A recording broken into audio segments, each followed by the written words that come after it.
భద్రాచలంలో జరిగిన ఈ అద్భుతం గురించి చాలా మందికి తెలీదు. శ్రీరామదాసు భద్రాచలంలో రామాలయాన్ని కట్టారు. అప్పుడు శిఖరం మీద చక్రాన్ని ప్రతిష్ఠ చేయాల్సి ఉంది. చాలా మంది కంసాలులు ఎన్నో చక్రాలను తయారు చేశారు. తయారు చేసిన ప్రతి చక్రాన్ని శిఖరం మీద ప్రతిష్ఠ చేయాలని చూస్తే ఒక్క చక్రం కూడా సరిపోవడం లేదు. రామదాసు ఏం చేయాలో అర్థం కాక చక్రం ప్రతిష్ఠ జరగడం లేదని బెంగ పెట్టుకున్నాడు. ఒకరోజు రామదాసు పడుకొని ఉండగా రామచంద్రమూర్తి కలలోకి వచ్చాడు. ఓయి గోపరాజా, నువ్వు చేయించిన చక్రం ఆ శిఖరానికి ఎమడదు. గోదావరి నది ఆ చక్రాన్ని అనుగ్రహిస్తుంది.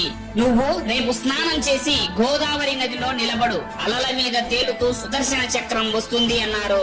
అలా రామదాసు ఆ గోదావరి నదిలో స్నానం చేసి నిలబడి ఉండగా అలల మీద తేలుతూ వచ్చింది సుదర్శన చక్రం.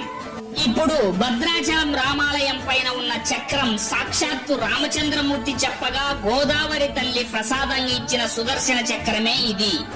ఈ వీడియో నచ్చితే చిన్న లైక్ చేసి మన ఛానల్ ని సబ్స్క్రైబ్ చేసుకోండి. అందరూ కామెంట్ లో ప్రేమతో చెప్పండి జై శ్రీరామ్ అని.